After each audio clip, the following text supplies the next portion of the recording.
सौनक आदि ऋषियों ने शिव जी से पूछा, महाराज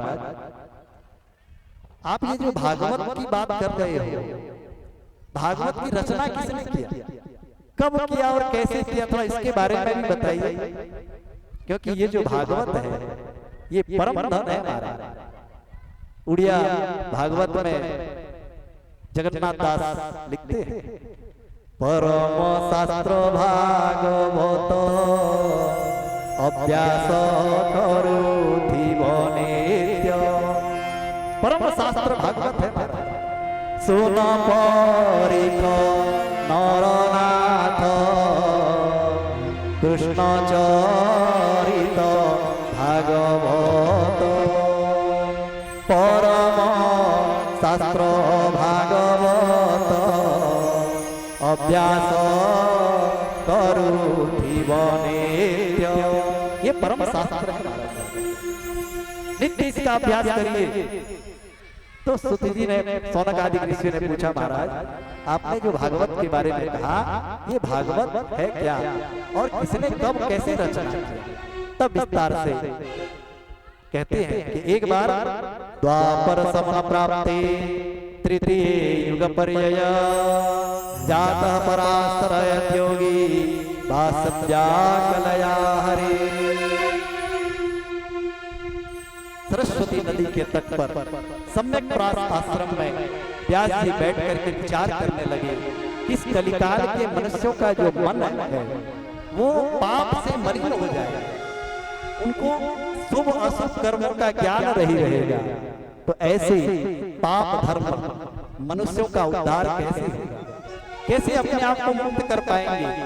ऐसा विचार करके व्यास जी ने वेद के 4 भाग कर दिए, ऋग्वेद, यजुर्वेद, सामवेद और अथर्ववेद 4 भाग कर लिए महाराज वेद। लेकिन इसके बाद भी मन में शांति नहीं हुआ, तो उन्होंने पंचम वेद महाभारत की रचना कर 1 लाख श्लोक के साथ पंचम वेद महाभारत लिख दी। और पूरे महाभारत में वेद का ही सूत्र है, इसलिए उसको पंचम वेद कहा गया। लेकिन इतना करने के बाद भी व्यास जी के मन में शांति थी, तो उन्होंने पुराणों को लिखना शुरू किया। पुराण लिखते लिखते 17 पुराण लिख लिए, लेकिन मन में शांति नहीं, मन में पता नहीं अशांति ही था। ऐसी अशांत अवस्था में एक दिन व्यास जी बैठे थे। उस समय नारायण नारायण का जाप करते हुए नारद जी आ गए। नारायण का जाप करते हुए नारद जी आ गए, क्योंकि नारद जी का जीवन में 2 ही शब्द होते हैं, नारायण नारायण, श्रीमन नारायण श्रीमन नारायण भजमन नारायण, श्रीमन नारायण भजमन नारायण, श्रीमन नारायण भजमन नारायण, श्रीमन नारायण श्रीमन नारायण नारायण नारायण, श्रीमन नारायण नारायण नारायण, श्रीमन नारायण नारायण नारायण, श्रीमन नारायण नारायण नारायण, भजमन नारायण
भजमन नारायण नारायण नारायण।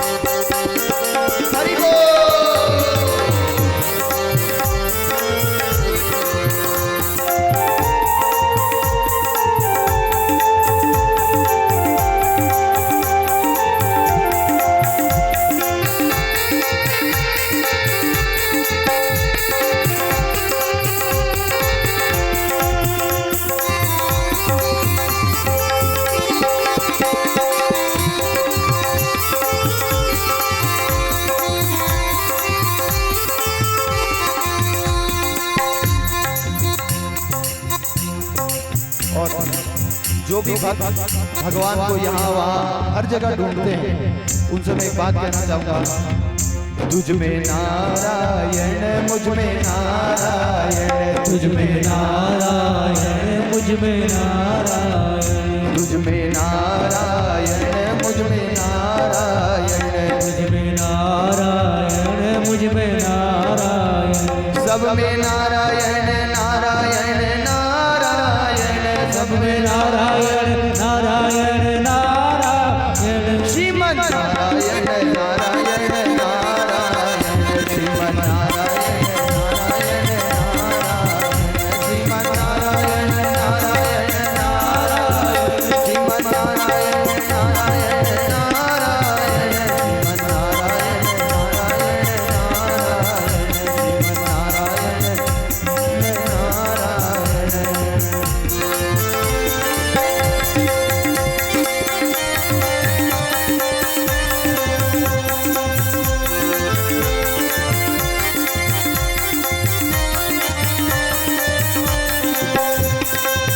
नारायण,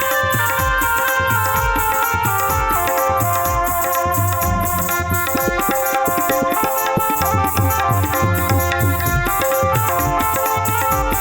नारायण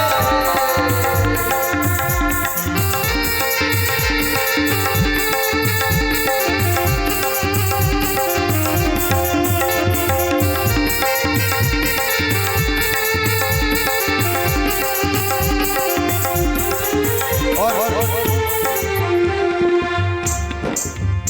यहाँ नारायण वहाँ नारायण, यहाँ नारायण वहाँ नारायण, यहाँ नारायण वहाँ नारायण, यहाँ नारायण वहाँ नारायण, जहाँ देखो वहाँ, जहाँ देखो वहाँ, जहाँ देखो वहाँ नारायण नारायण, जहाँ देखो वहाँ नारायण नारायण, श्रीमन नारायण श्रीमन नारायण श्रीमन नारायण श्रीमन नारायण, भजमन नारायण नारायण नारायण, भजमन नारायण नारायण नारायण, श्रीमन नारायण नारायण नारायण, श्रीमन नारायण नारायण नारायण, श्रीमन नारायण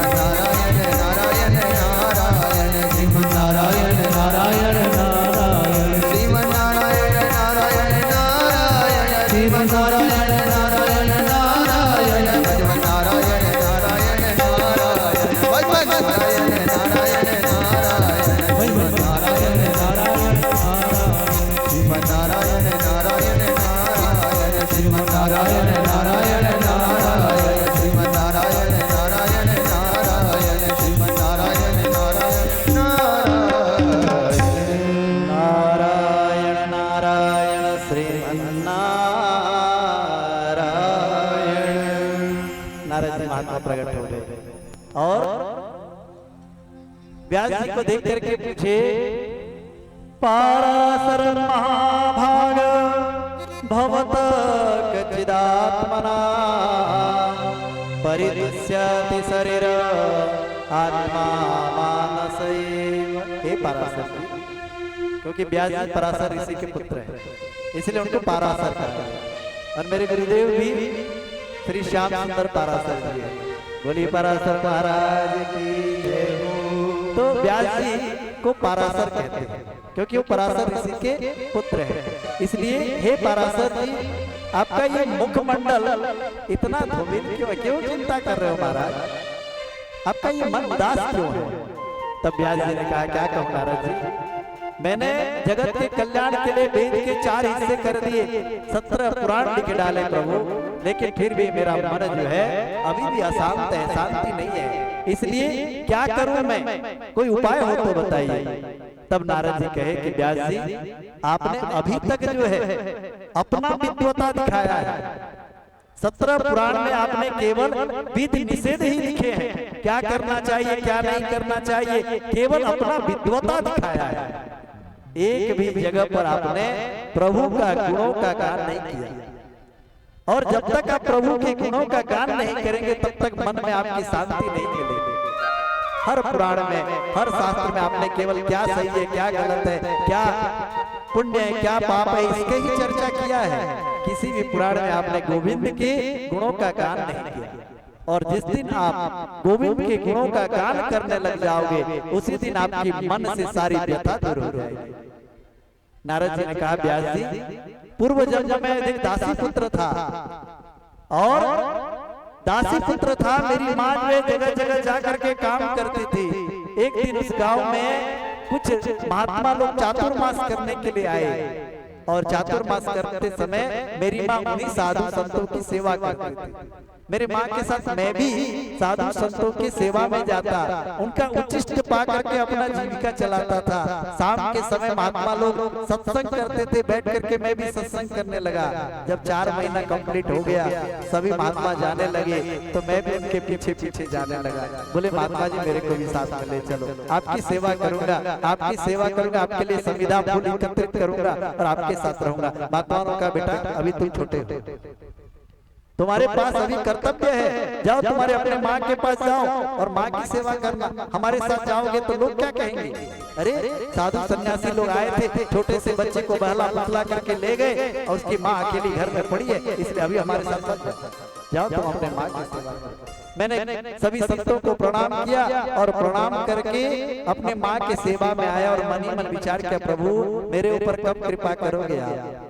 एक दिन घटना घटा, मेरी माँ गाय दूहने गई थी रात के अंधेरे में, और अंधेरे में सर्प के ऊपर उनका पैर लग गया। सर्प पलट करके मेरे माँ को डस दी और वहीं पर मेरे माँ का शरीर शांत हो गया। मैंने भगवान पर बहुत बहुत धन्यवाद दिया, प्रभु एक बंधन था मेरे लिए माँ के रूप में, उसने आप उस बंधन को भी छोड़ दिया, अब मैं स्वतंत्र हूँ। ऐसा विचार करके नारद जी उत्तर दिशा की ओर चले गए। स्नात्वा विद्याहृदे नद्या उपशिष्टो गतश्रमा। और जाते जाते महात्मा तो कब के चले गए थे, महात्मा जी का आता पता नहीं चला। मैं जाकर के एक वृक्ष के नीचे बैठ गया और महात्मा ने जो मुझे मंत्र दिया था उस मंत्र का मैं जाप करने लगा। ओम नमो भगवते वासुदेवाय, बस इसी मंत्र का मैं जाप कर रहा था। जाप करते करते अचानक एक दिन भगवान के सुंदर रूप का दर्शन हो गया। अचानक भगवान का रूप दर्शन हो गया, मैं प्रफुल्लित हो गया। बोले, मेरा मंत्र जाप दृढ़ हो गया, मंत्र जाप दृढ़ विश्वास। बोले, मेरा मंत्र सफल हो गया। लेकिन थोड़ी देर के बाद भगवान का दर्शन हुआ और अचानक भगवान गायब हो गए। मैं आंख खोल के इधर उधर भटकने लगा, प्रभु आपका वो सुंदर छवि में अभी जो देखा वो कहाँ चला गया? प्रभु वो रूप मुझे और दिखाओ, मुझे और दिखाओ, आपका दर्शन करता। लेकिन वहां पर कोई दर्शन नहीं हुआ। मैं छटपटाने लगा, व्याकुल हो उठा। बोले, प्रभु आपका वो सुंदर रूप जो अभी मैंने देखा उसको एक बार और देखने की लालसा मुझे बढ़ रही है। तब भगवान आकाशवाणी से कहे कि बेटा अभी तू कच्चा है, अभी तुझे भगवान के दर्शन नहीं मिलेंगे क्योंकि तू अभी कच्चा है, अभी तेरे में पात्रता नहीं आया है। मैंने कहा, प्रभु यदि मैं कच्चा हूँ, बच्चा हूँ, तो मुझे उस रूप को क्यों दर्शन दिए थोड़ी देर के लिए?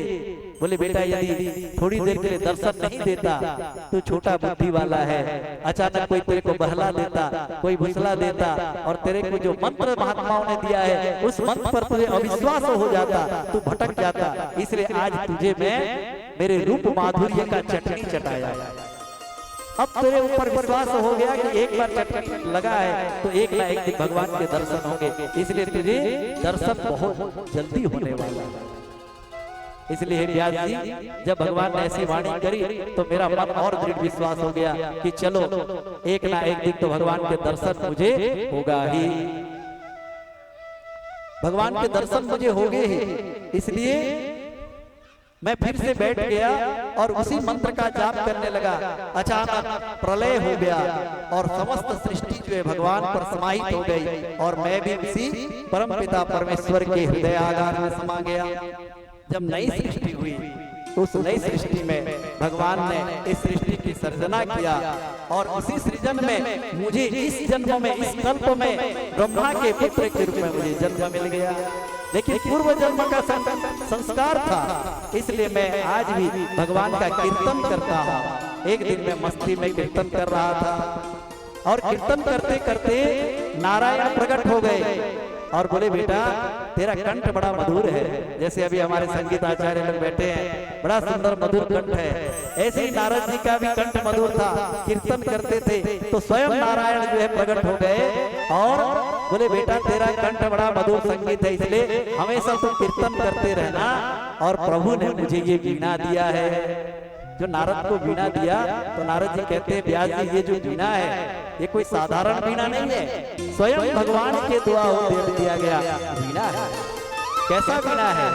देवदत्ता भीमा वीणा, देवदत्ता वीणा, स्वर ब्रह्म विभूषिता, देवदत्ता वीणा इमा, देवदत्ता इमा, मूर्छये हरिकथा गायमानस्तराम्या, देवदत्ता वीणा इमा, देवदत्ता इमा। बोले महात्मा जी, हे व्यास जी, ये भगवान का दिया हुआ वीणा है। और कैसी वीणा है? बोले स्वर ब्रह्म विभूषिता, स्वर ब्रह्म से विभूषित है। बोले स्वर क्या है? बोले स्वेन युराजते स्वर, स्वर और ईश्वर दोनों एक ही मारा। जिस तरह से ईश्वर कण कण में विद्यमान है, ऐसे ही संगीत के 7 स्वर में ईश्वर का ही वास है। सारे गा मा पा धा नी, ये 7 स्वर है। तो ये 7 स्वरों में भगवान का ही वास है, इसलिए ब्रह्म, स्वर ब्रह्म विभूषिता, ये वीणा में स्वर है। और ये जो 7 स्वर है ये भी अलग अलग पशु पक्षियों के आवाज से, सारे गामा पधा निसा, जो संगीत के आचार्य लोग रहते हैं उन्होंने इसका बेहद व्याख्या किया। 7 स्वर 7 अलग अलग पशु पक्षियों के आवाज से निकला। सड़ज वदते मयूरोहि ऋषभं चातको वदे, अजा वदति गांधारं क्रोंचा वदति मध्यमा, पुष्पसाधारण काले कोकिलो पंचमा वदे, दर्दुरो देवतं चैव निषादं च वजेत् गजः। 7 स्वर है, 7 मूल स्वर है, 4 कोमल और 1 तीव्र। संगीत में 7 मूल स्वर होते हैं, 4 कोमल स्वर होते हैं और 1 तीव्र स्वर होता है। रेगा धानी इसको कोमल स्वर कहते हैं। तो ये जो 7 स्वर है, 4 कोमल 1 तीव्र, इसके साथ मिलकर के 12 स्वर से पूरे राग रागनी बना हुआ है। तो जो सा माने ऋषभ, सड़ज कहते हैं, पहला स्वर सड़ज। सड़ज किससे निकला हुआ है? बोले मयूर, मयूर पक्षी जो आवाज करती है उसी से सड़ज स्वर का उत्पन्न होता है। सड़ज मजूरे बदलते। ऋषभ सारे रे माने ऋषभ, ऋषभ चातक पक्षी के आवाज से निकला।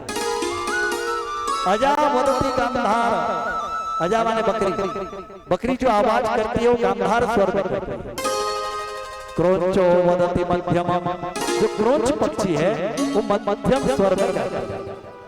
और कोकिला पंचमम वदे, जो पंचम स्वर है प, उसमें कोकिला कोयल जो आवाज करती है उसको पंचम स्वर में करती है। और दूर दूर में होता है मेढक, मेढक जो टै टै करता है वो जो है धैवत स्वर में आवाज में करता है, उससे धैवत स्वर निकला। और निषादम च वजित गजः, सातवां स्वर जो निषाद है वो गज माने हाथी के चिगाड़ने से जो आवाज निकला है उससे इस तरह से स्वरों की व्याख्या है। कौन से समय में क्या स्वर गाना चाहिए हमारे सुनी जी बड़े अच्छे जानते हैं, है ना। शाम का राग अलग है, संध्या का रात का अलग है, सुबह जो है अलग है। अरे संगीत में तो इतना चमत्कार है महाराज कि संगीत के स्वर से वर्षा होने लगता है, संगीत के स्वर से दीप अपने आप जलने लग जाता है। तो ये संगीत का चमत्कार है। तो ये संगीत के बारे में हुआ, तो मैंने इसी को साधा और धीरे धीरे भगवान के चरणों में मेरा प्रेम हो गया। नारद जी कहने लगे इसलिए हे व्यास जी आप भी दुनिया के चक्कर को छोड़ो और ऐसा कुछ लिखो जिसमें प्रभु का ही गुणानुवाद हो। इसलिए आज नारद जी ने व्यास जी को उपदेश दिया 4 श्लोक, सूत्र रूप में 4 श्लोक में व्यास जी को नारद जी ने उपदेश दिया, जिसको चतुश्लोकी भागवत कहते हैं। उसी 4 श्लोक को विस्तार करके आज व्यास जी ने 18,000 श्लोक से 335 अध्याय और 12 स्कंद में श्रीमद् भागवत का रचना की। बोलिए भागवत भगवान की जय। और उसी भागवत को अपने पुत्र शुकदेव को सुनाया, क्योंकि ये परमहंस की संहिता है, परमहंस को ही इस भागवत का अधिकारी है। इसलिए सुखदेव जी वितराग संत थे, जिन्होंने जन्म लेते ही संन्यास ले लिया। ऐसे सुखदेव जी को भागवत की कथा सुनाई और वही सुखदेव जी महाराज इसी भागवत को परीक्षित राजा को सुनाया। सब लोगों ने कहा महाराज आपने कहा कि भागवत जो परमहंसों की संहिता है, तो व्यास ने अपने पुत्र सुखदेव को परमहंस मान करके सुनाया, लेकिन सुखदेव ने राजा परीक्षित को ये भागवत क्यों सुनाया? तब आगे कथा आता है परीक्षित की कथा। यथा मृधे कौरव संजयाना विरेयत विरगपे गदेषु विक्रोदरा विसिद्धकरा विमर्शभग्नो दंडे धृतराष्ट्रपुत्रे। जी कहते हैं ऋषियों, उस समय की बात है जब महाभारत का युद्ध अंतिम चरण में आ गया था। भीमसेन ने गदा प्रहार से धृतराष्ट्र के उरु भंग कर दिया था और जंगी के टूट जाने से युद्ध भूमि पर ही दुर्योधन जो है विलाप कर रहा था, कष्ट से करा रहा था। उसी समय अश्वत्थामा आया, बोले मित्र आपका ये दशा देख करके मुझे बड़ा दुख हो रहा है। अरे 18 दिन का युद्ध समाप्त हो गया, लेकिन एक बार तो मेरे को सेनापति बना दिए होते, देखते मैं क्या करता। आपने मुझे सेनापति नहीं बनाया। 18 दिन के युद्ध में अश्वत्थामा को सेनापति नहीं बनाया। तो अंतिम समय में दुर्योधन के पास आकर के बोला मित्र एक बार मेरे को सेनापति बनाए होते, आज ये स्थिति नहीं होता, अब भी मौका है। क्या दुख है बताओ? दुर्योधन बोला मित्र हम लोग 100 भाई थे और 100 भाई में एक भी नहीं बचे। शत्रु 5 भाई था और 5 का एक भी कुछ नहीं हुआ। यही मेरे लिए दुख है। इस समय यदि कुछ कर पाओगे तो 5 में से एक आध को भी मार दोगे तो मरते समय मेरे को शांति मिल जाएगा।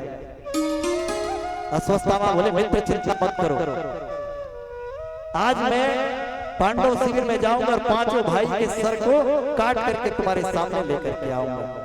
आज काक उलूक के न्याय के रूप में अश्वत्थामा तलवार लेकर के पांडव शिविर में जाने लगा। उस दिन श्री कृष्ण जो है 5 पांडवों को विजय उत्सव मनाने के लिए दूसरी जगह ले गए थे और उस शिविर में पांडव के 5 पुत्र सो रहे थे।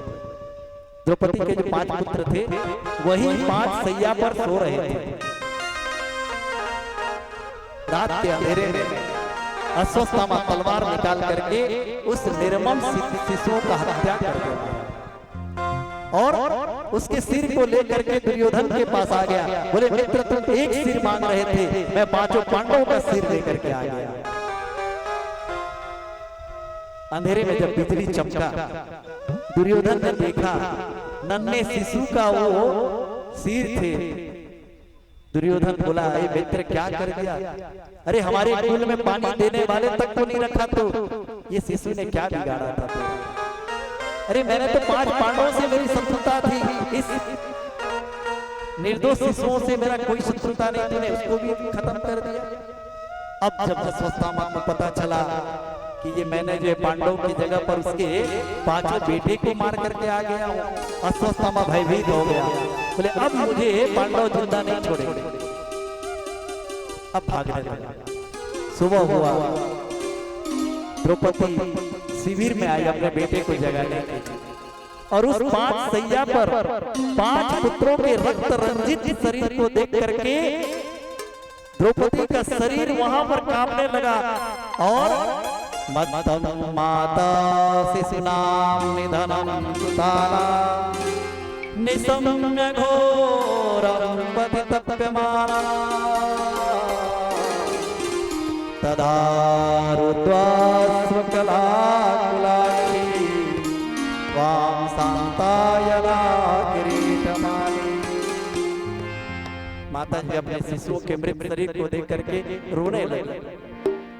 उसी समय 5 पांडव आ गए। बोले क्या हुआ देवी, क्या हुआ? स्थिति देख करके समझ में आ गया। कृष्ण ने कहा ये अश्वत्थामा का कृत्य है। तुरंत अर्जुन ने शपथ कर दिया द्रौपदी जब तक अश्वत्थामा को तुम्हारे सामने ला करके मृत्यु दंड नहीं दूंगा तब तक मैं क्षत्रिय नहीं हूं।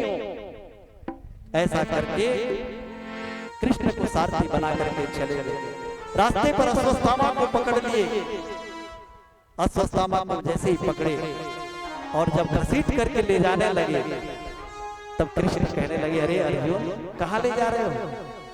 अरे दुष्ट को पकड़ करके यही इसका विनाश कर दो, ऐसे आतताई को छोड़ना सही नहीं। अर्जुन बोला माधव मैं द्रौपदी के साथ वचन दिया हूं कि उसके सामने घसीट करके लेकर के प्राण दंड दूंगा। बोले पार्थ जिस आतंकवादी को जहां पकड़ते हो वहीं पर मार दो, क्योंकि उसको ले जाओगे तो तरह तरह के संविधान में व्यवस्था है, न्यायालय का चक्कर काटना लगेगा और 5-10 साल के बाद भी कसाब को फांसी नहीं हो पाएगा। इसलिए आतंकवादी जहां मिले वहीं ठोक दो। अर्जुन बोला मैं वचन दिया हूं लेकर के जाऊंगा। घसीट करके ले गए। जैसे ही द्रौपदी के पास अश्वत्थामा को बंदी बना करके खड़े कर दिए, द्रौपदी जैसे ही देखी और देखते ही बोली मुच्यता मुच्यता मेष ब्राह्मणो नितराम गुरु मुच्यता मुच्यता। हे पार्थ किसको बंदी बना करके ले आए? छोड़ दो। अरे ये गुरुपुत्र है, अश्वत्थामा हमारा गुरुपुत्र है, ब्राह्मण है और ब्राह्मणों को तुम बंदी बना करके लाए हो। अर्जुन बोला देवी ये ब्राह्मण पुत्र तो है लेकिन यही तुम्हारे प्यारा है और तुम इनको छोड़ने के लिए कह रहे हो। बोले जो भी हो महाराज ब्राह्मण है और ब्राह्मण के साथ हमारे गुरु के पुत्र है, और क्योंकि गुरु का जो पुत्र होता है वो गुरु का ही आत्मा होता है। आत्मा पुत्र जायते, आत्मा ही पुत्र रूप में जन्म लेता है। भूल गए तुम्हारे गुरु का कितना उपकार था, ऐसे गुरु को बंद करोगे? अरे मैंने अपने बेटों को खोया है, बेटे के खोने का दुख मुझे है। यदि आज अश्वत्थामा को तुमने मार दोगे तो इसकी माता का क्या हाल होगा, उस दुख को मैं समझ सकती हूँ। इसलिए मुच्यता मुच्यता में ऐसा इसको छोड़ दो। धर्मराज ने बोले अर्जुन द्रौपदी ठीक बोल रही है, धर्म की विचार कर रही है, इसलिए इसको छोड़ दो। भीमसेन बोला देखो जिसको छोड़ना है छोड़ दो लेकिन मैं नहीं छोड़ूंगा।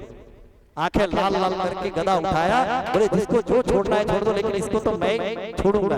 अर्जुन बोला मैं भी नहीं छोड़ने वाला क्योंकि मैं तो वचन दिया हूं। अब समस्या खड़ा हो गया, अश्वत्थामा को छोड़ दिया जाए कि मार दिया जाए। तब कृष्ण वहां पर चुपचाप खड़े थे, कुछ नहीं बोल रहे थे। अर्जुन ने बोला पार्थ, अर्जुन कहा हे भगवान कृष्ण आप हे माधव ऐसे समय में आप शांत कैसे रह सकते? अरे कुछ तो बोलो।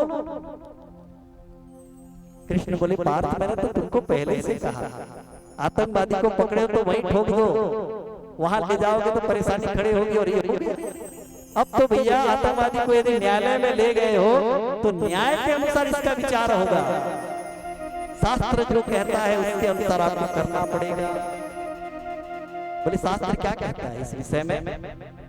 तो भगवान कहते हैं ब्रह्म बंधोर्नहंतव्यम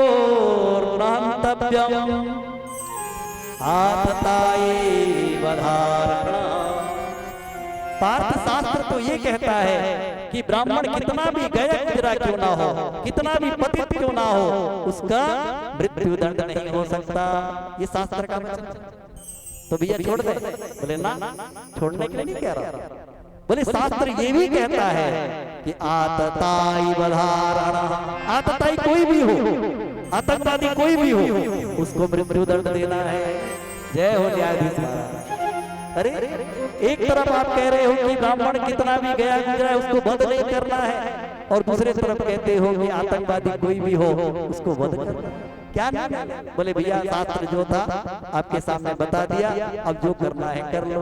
लेकिन अर्जुन भी कृष्ण के पक्के चेले थे, भगवान का इशारा समझ गए, क्योंकि युद्ध भूमि में 18,700 श्लोक में है।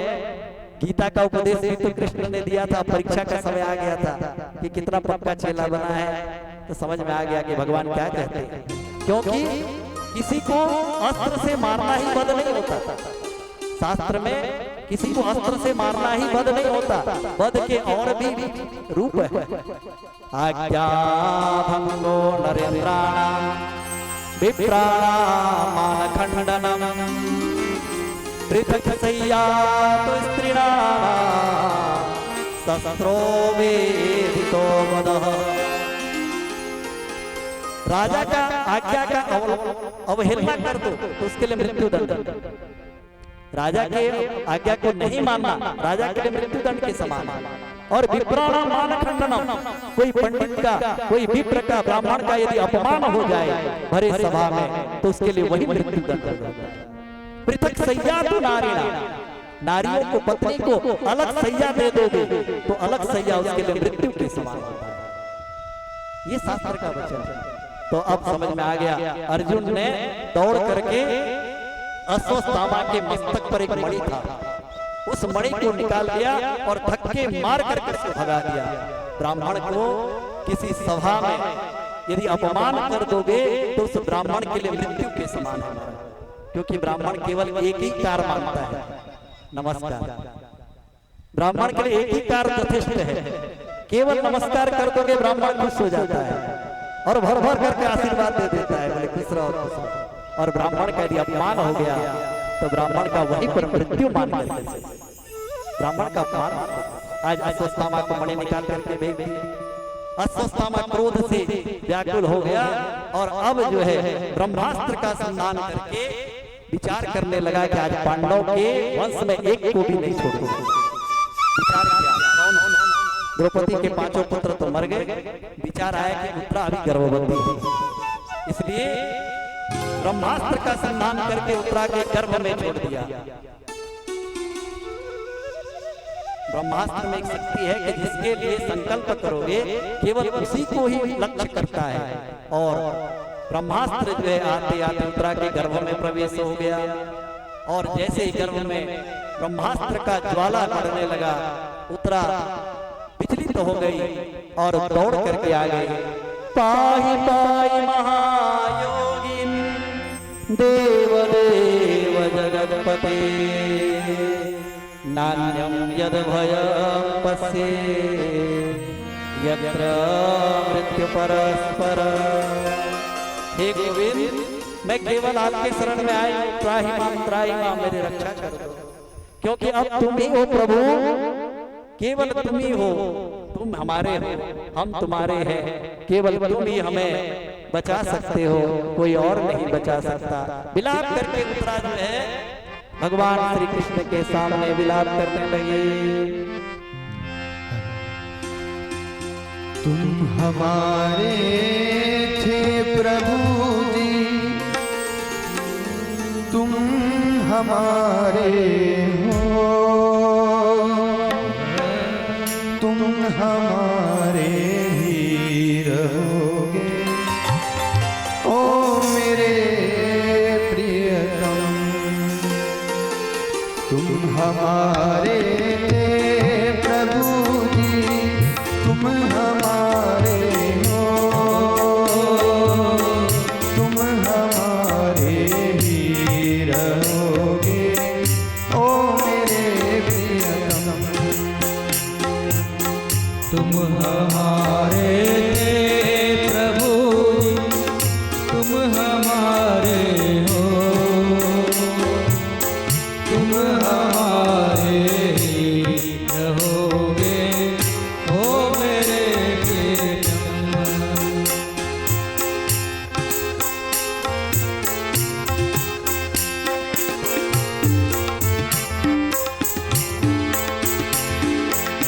तुम्हें छोड़ सुन नंद दुलारो, कोई न मीत हमारो। तुम्हें छोड़ सुन नंद दुलारो, कोई न मीत हमारो। किसके द्वारे जाए पुकारे, कोई न और सहारो। किसके द्वारे कोई जाए पुकारे, कोई न कोई सहारो। अब तो आके बाह पकड़ लो, ओ मेरे प्रियतम। तुम हमारे हो प्रभु जी, तुम हमारे हो, तुम हमारे ही रहोगे। ओ मेरे प्रियतम,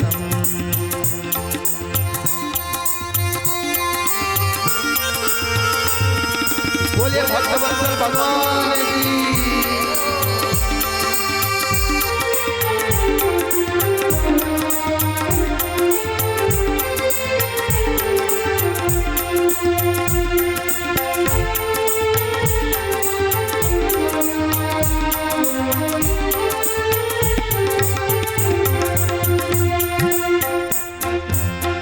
तेरे कारण सब जग छोड़ा, तुम संग नाता जोड़ा। तेरे द्वारे सब जग छोड़ा, तेरे संग नाता जोड़ा। एक बार प्रभु बस ये कह दो, तू मेरा मैं तेरा। एक बार प्रभु बस यूं ही कह दो, तू मेरा मैं तेरा। ओ साची प्रीत की गीत निभा दो, ओ मेरे प्रियतम। तुम हमारे थे प्रभु जी, तुम हमारे हो, तुम हमारे ही रहोगे। ओ मेरे प्रियतम,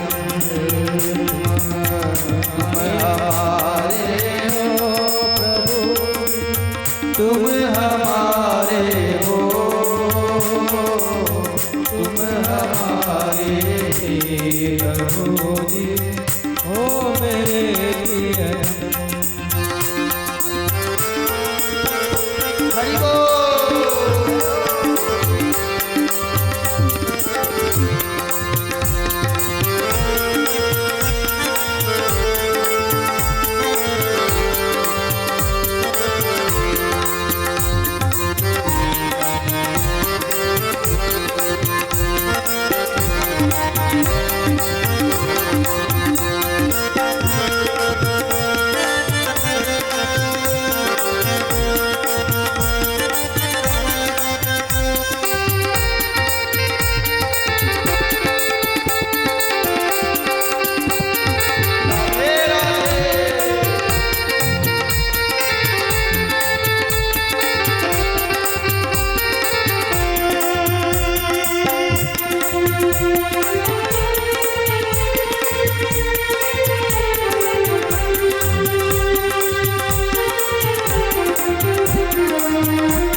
ओ ब्रजराज दुलारे दास की विनती सुन लीजो ओ ब्रज दुलारे दास की ये विनती सुन लो ओ ब्रजराज दुलारे दास की यह विनती सुन ओ ब्रजराज दुलारे आखिरी आस यही जीवन की पूर्ण करना प्यारे आखिरी आस यही जीवन की पूर्ण करना प्यारे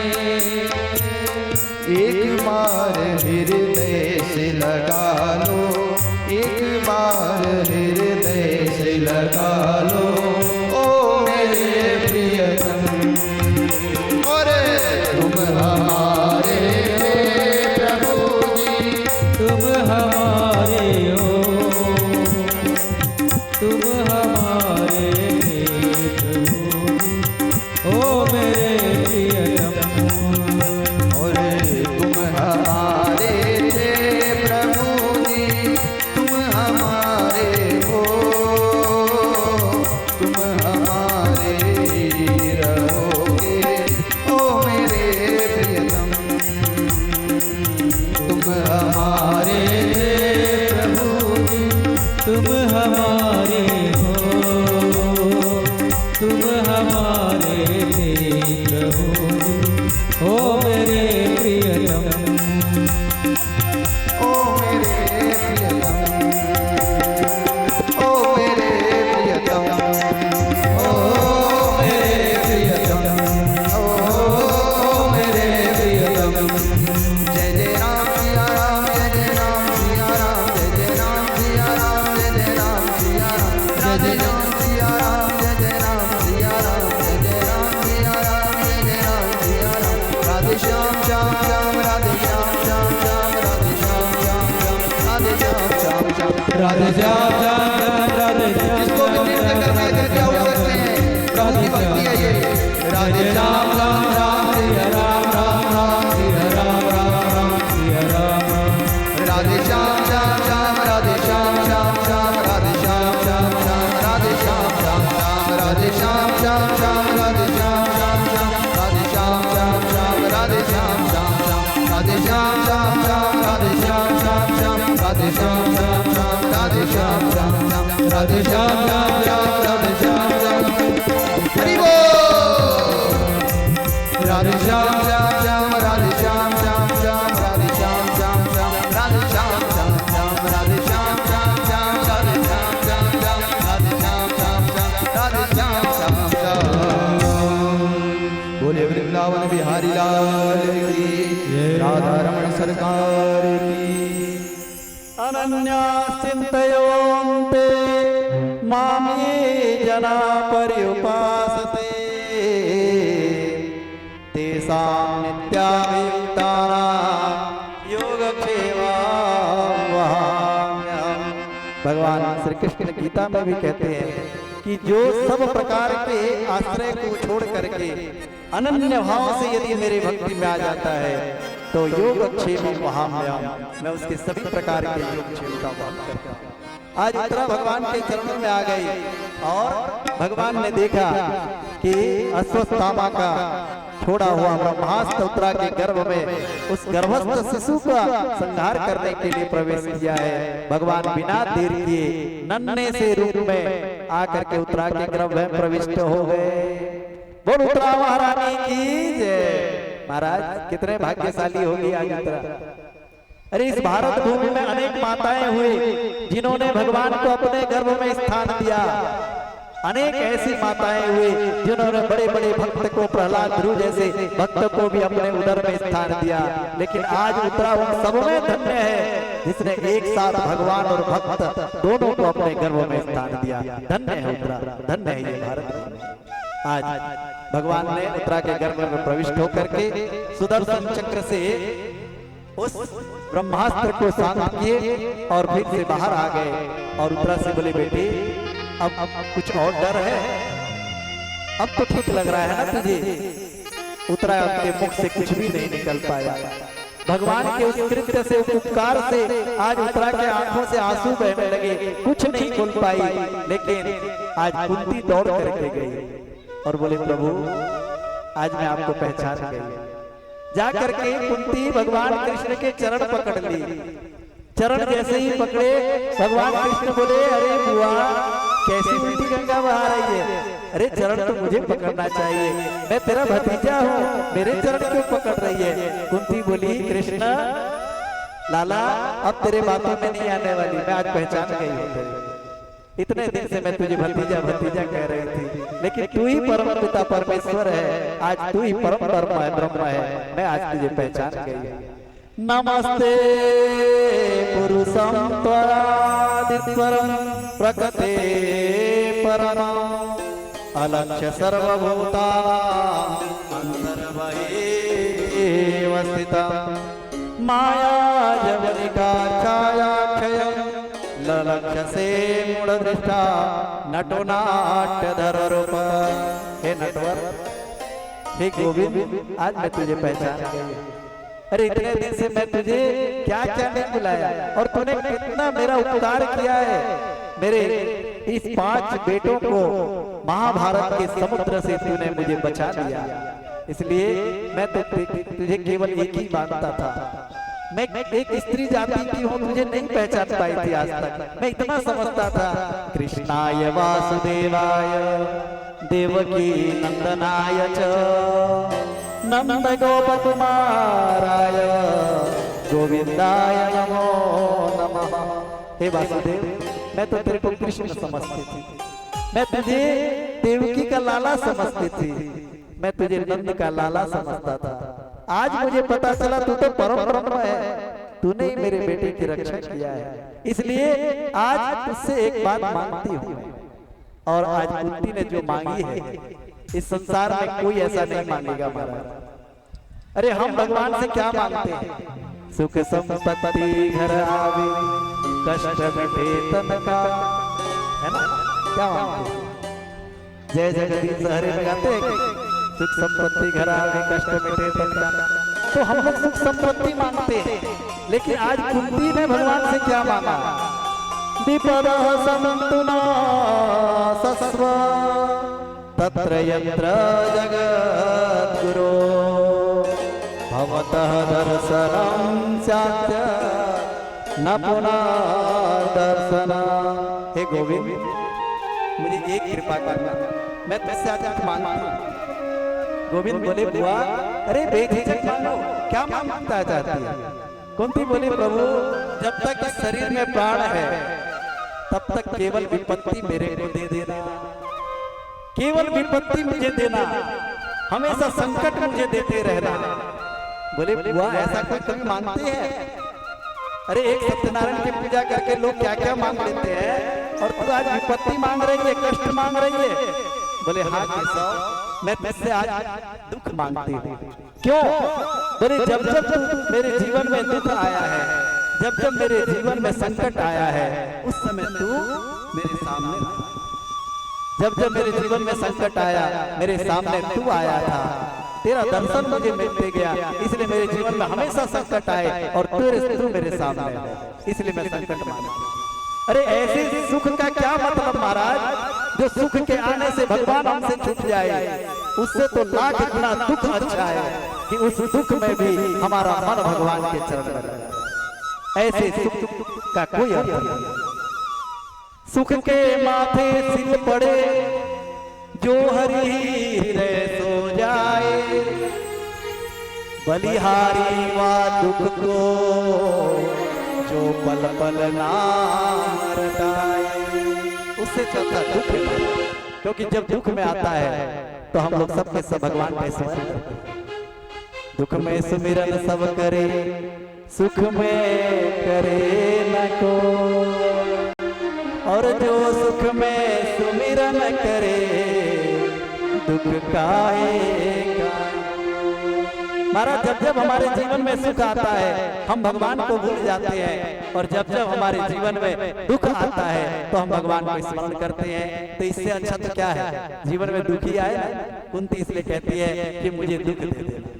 लेकिन आज ऐसे मांगने से भगवान कृष्ण द्रवीभूत हो गए, बोले कुंती बुआ अब जाने का कार्यक्रम कैंसल, अब मैं तुम्हारे घर में ही रहता हूँ। इस तरह से आज एक दिन हस्तिनापुर में भगवान श्री कृष्ण रुके थे अपने बुआ के घर में, और रात्रि के 12 बजे युधिष्ठिर महाराज को नींद नहीं आ रही थी।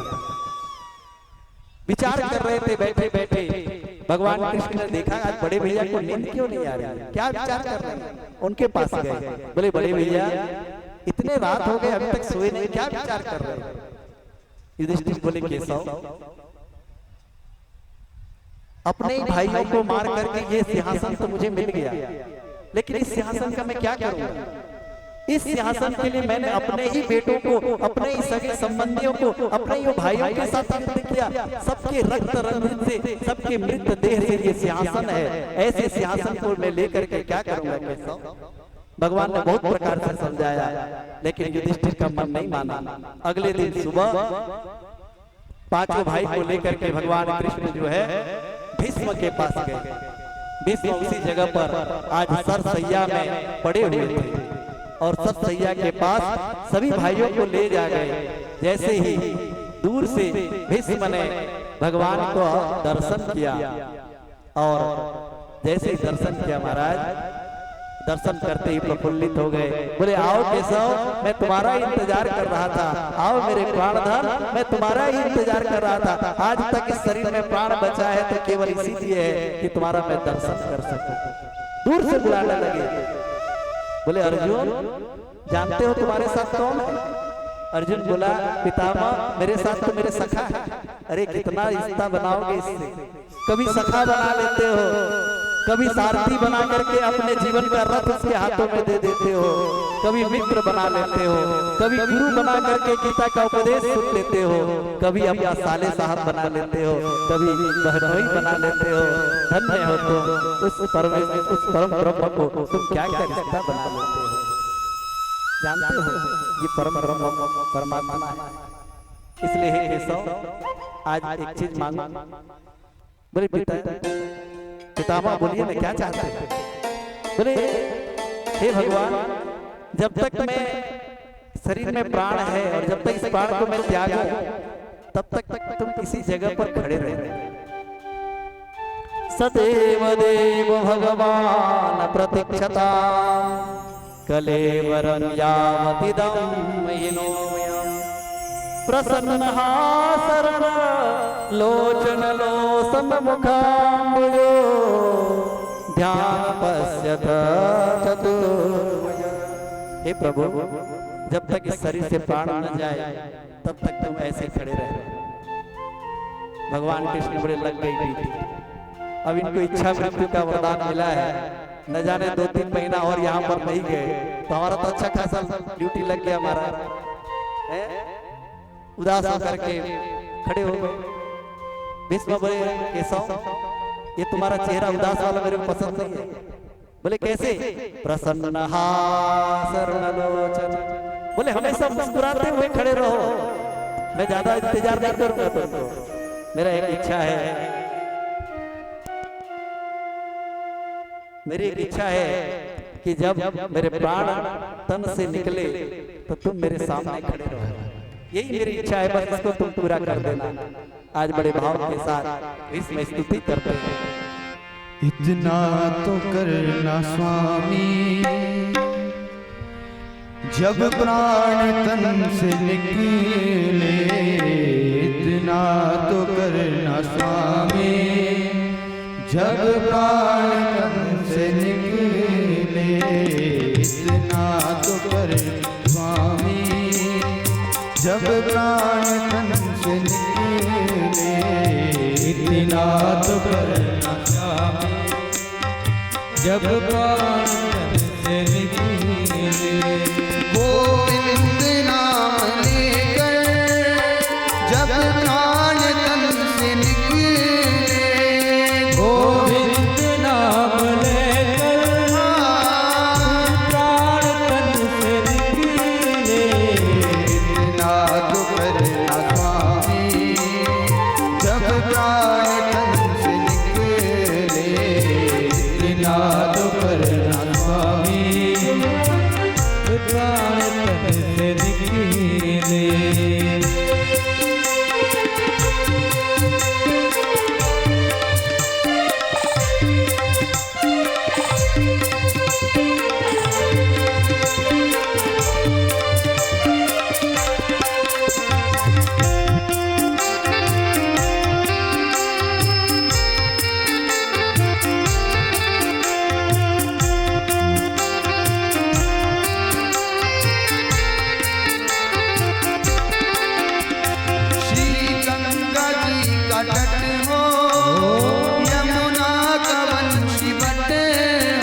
सावरा निकट हो, मेरा सावरा निकट हो, जब प्राण तन से निकले, मेरा सावरा निकट हो, जब प्राण तन से निकले, इतना तो करना स्वामी, जब प्राण गोविंद नाम लेकर, जब प्राण तन से निकले, गोविंद नाम लेकर, जब प्राण तन से निकले, इतना तो करना स्वामी, हरि जब प्राण तन से निकले, इतना तो करना स्वामी, जब प्राण तन से निकले।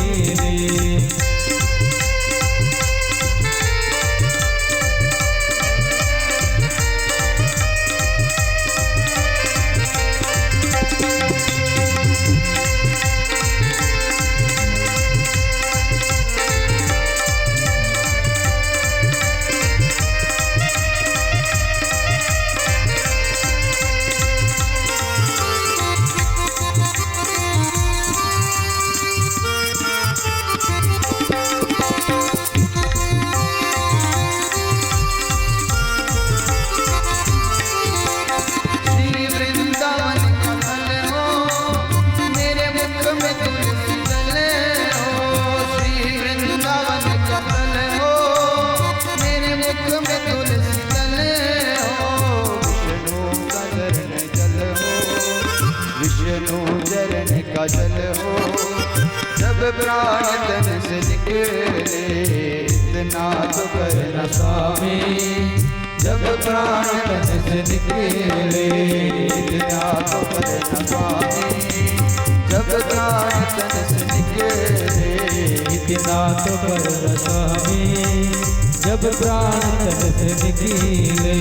गोविंद नाम लेकर, जब प्राण तन से निकले, गोविंद नाम लेकर प्राण तन से निकले, इतना तो करना स्वामी, जब प्राण तन से निकले, इतना तो करना स्वामी, जब प्राण तन से निकले, इतना तो करना स्वामी, जब प्राण तन से निकले, इतना तो करना स्वामी, जब प्राण तन से निकले।